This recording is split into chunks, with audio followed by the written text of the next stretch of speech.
Hi friends, welcome back to our channel. ఈరోజు మన కిచెన్లో బియ్యం లేకుండా జొన్న పిండితో టేస్టీగా హెల్తీగా దోశలను ఎలా చేయాలో చూపించబోతున్నానండి. బరువు తగ్గాలనుకున్న వారికి, లేదంటే షుగర్ ఉన్న వారికి ఇలా హెల్తీగా బ్రేక్ఫాస్ట్ చేసుకొని కమ్మగా తినచ్చండి. మార్నింగ్ బ్రేక్ఫాస్ట్లోకి, నైట్ డిన్నర్లో కూడా చేసుకొని తినచ్చండి. చాలా చాలా బాగుంటుందండి. ఎప్పుడు రెగ్యులర్ దోశలు కాకుండా ఇలా హెల్తీగా అప్పుడప్పుడు చేసుకొని తింటే ఆరోగ్యానికి చాలా మంచిదండి. చాలా క్రిస్పీగా సూపర్గా ఉంటుందండి. చట్నీ కాంబినేషన్ కూడా. మరి ఇక ఆలస్యం చేయకుండా చాలా హెల్తీగా ఉండే జొన్న పిండితో దోశలు ఎలా చేయాలో చూద్దాం రండి. ముందుగా ఇక్కడ నేను ఒక మిక్సింగ్ బౌల్ తీసుకొని దాంట్లో హాఫ్ కప్పు మినపగుళ్ళు తీసుకోవాలండి. ఏ కప్పుతో అయితే గుళ్ళు తీసుకున్నామో అదే కప్పుతో హాఫ్ కప్పు అటుకులు తీసుకోవాలండి. లావుగా ఉన్న అటుకులు తీసుకోవాలి. ఇప్పుడు దీంట్లో హాఫ్ టీ స్పూన్ దాకా మెంతులు వేసుకోవాలండి. అన్ని కొలతలు ఒకదాంతోనే తీసుకోవాలండి. ఇప్పుడు దీంట్లో వాటర్ వేసుకొని శుభ్రంగా ఒక 2-3 సార్లు బాగా వాష్ చేసుకోవాలండి. ఇలా బాగా వాష్ చేసుకున్న తర్వాత ఆ వాటర్ తీసేసి మళ్ళీ దాంట్లో తిరిగి వాటర్ పోసుకొని కనీసం 2 గంటలు నానబెట్టుకుంటే సరిపోతుందండి. అంతకంటే ఎక్కువ అవసరం ఉండదండి. ఇక నేను 2 గంటల తర్వాత చూపిస్తున్నాను చూడండి. ఇంకా అటుకులు, మినప్పప్పు, ఇంకా మెంతులు కూడా బాగా నానాయండి. ఇప్పుడు మిక్సీ జార్ తీసుకొని వాటర్ మొత్తం వంపేసి మిక్సీ జార్లో వేసుకోవాలండి. ఫస్ట్ టైం నా ఛానల్ చూస్తున్న వాళ్ళు ప్లీజ్ నా ఛానల్ని సబ్స్క్రైబ్ చేసుకోండి, లైక్ చేయండి, పక్కనున్న బెల్ ఐకాన్ని ప్రెస్ చేయండి. ఇలా ప్రెస్ చేయడం వల్ల నేను పెట్టే వీడియో నోటిఫికేషన్ ముందుగా మీ హోమ్ పేజ్కి వస్తాయండి. ఇలా పప్పులు వేసుకున్న తర్వాత ఏ కప్పుతో అయితే మనం అన్ని కొలతలు తీసుకున్నామో అదే కప్పుతో 2 కప్పుల నేను ఇక్కడ జొన్న పిండి తీసుకుంటున్నానండి. మీరు కావాలంటే దీని ప్లేస్లో జొన్నలైనా తీసుకోవచ్చండి. జొన్నల్ని కూడా మనం పప్పు నానబెట్టినప్పుడే నానబెట్టుకొని ఇలా గ్రైండ్ చేసుకోవచ్చండి. ఇక్కడ నేను పిండితో చేస్తున్నానండి. ఇప్పుడు దీంట్లో 1 కప్పు వాటర్ వేసుకోవాలి. ముందుగా చూసుకుంటూ మరీ బ్యాటర్ పలచగా లేకుండా వాటర్ని యాడ్ చేసుకొని మెత్తగా గ్రైండ్ చేసుకోవాలండి. మరీ ఎక్కువ వాటర్ వేసుకుంటే మనకు పిండి అనేది కరెక్ట్గా గ్రైండ్ అవ్వదండి. అందుకే ఇక్కడ నేను ముందు 1 కప్పు వేసుకున్నాను, తర్వాత 1 కప్పు వేసుకొని ఇలా స్పూన్తో ఒకసారి బాగా మిక్స్ చేసుకోవాలండి.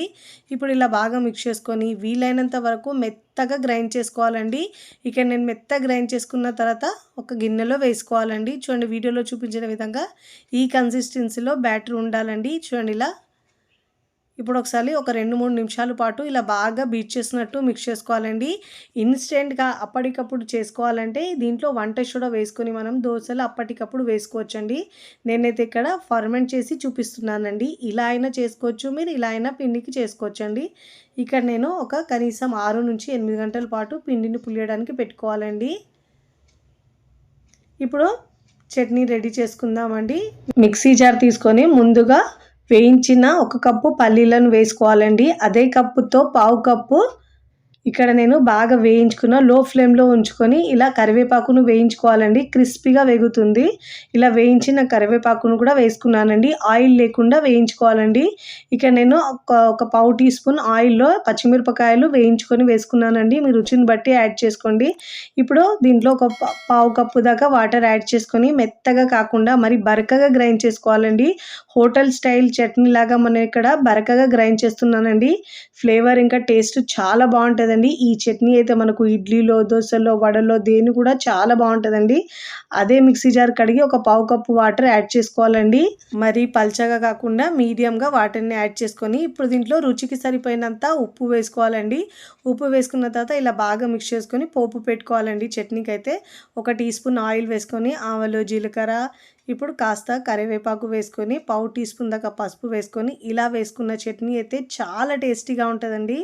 ఏ టిఫిన్లోకైనా సూపర్గా అప్పటికప్పుడు ఈజీగా చేసుకునే చట్నీ అండి. అచ్చం హోటల్ టేస్ట్ వస్తుందండి.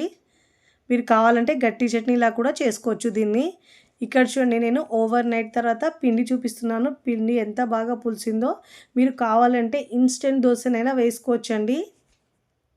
నేనైతే ఇక్కడ ఫర్మెంట్ చేసినవి చూపిస్తున్నాను. దీంట్లో మీరు సోడా వేసుకొని అప్పటికప్పుడు దోశలైనా వేసుకోవచ్చండి.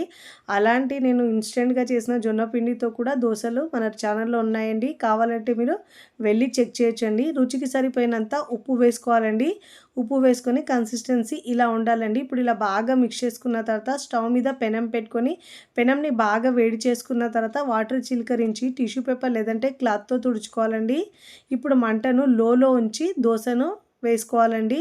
ఇప్పుడు నేను 2 గరిటెల పిండి వేసుకున్నానండి. దోశ వేసేటప్పుడు ఎప్పుడైనా గుర్తుంచుకోవాల్సిన విషయం ఏమంటే మనకు మంటను లోలో ఉంచాలండి. వేడి చేసుకున్న తర్వాత చూడండి ఇలా మీకు వీలైనంత పల్చగా స్ప్రెడ్ చేసుకోవాలండి. ఇలా బాగా పల్చగా స్ప్రెడ్ చేసుకున్న తర్వాత మీడియం టు హై ఫ్లేమ్లో మంట నుంచి అన్ని వైపుల్లో మంచి కలర్ వచ్చే వరకు కాల్చుకోవాలండి. దోశనైతే ఇలా మంచి కలర్ వచ్చిన తర్వాత ఫోల్డ్ చేసుకొని ప్లేట్లోకి తీసుకోవాలండి. మీకు నచ్చిన విధంగా ఫోల్డ్ చేసుకొని ప్లేట్లోకి తీసుకోవచ్చండి. చాలా చాలా టేస్టీగా ఉంటుందండి.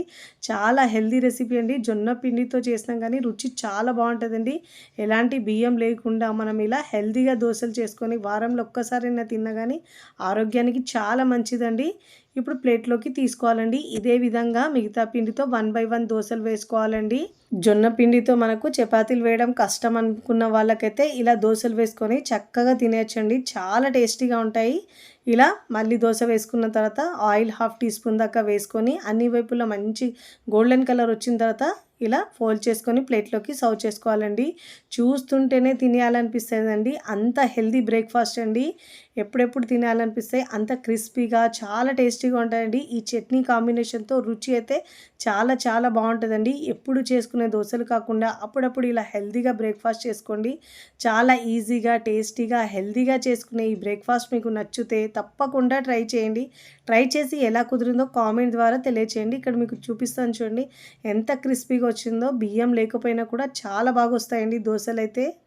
షుగర్ ఉన్న వాళ్ళు ఇలా బరువు తగ్గాలనుకున్న వాళ్ళకి మంచి బ్రేక్ఫాస్ట్ అండి. ఇలాంటి దోశలు చేస్తే 1, 2 ఎక్కువనే తింటారండి. అంత టేస్టీగా ఉంటాయి. వీడియో నచ్చితే లైక్ చేయండి. ఫ్రెండ్స్ ఫ్యామిలీకి షేర్ చేయండి. మరికొన్ని టేస్టీ సింపుల్ క్విక్ రెసిపీస్ కోసం టీ కిచెన్ని సబ్స్క్రైబ్ చేసుకోండి. కమెంట్ చేయడం అస్సలు మరవకండి. Thanks for watching.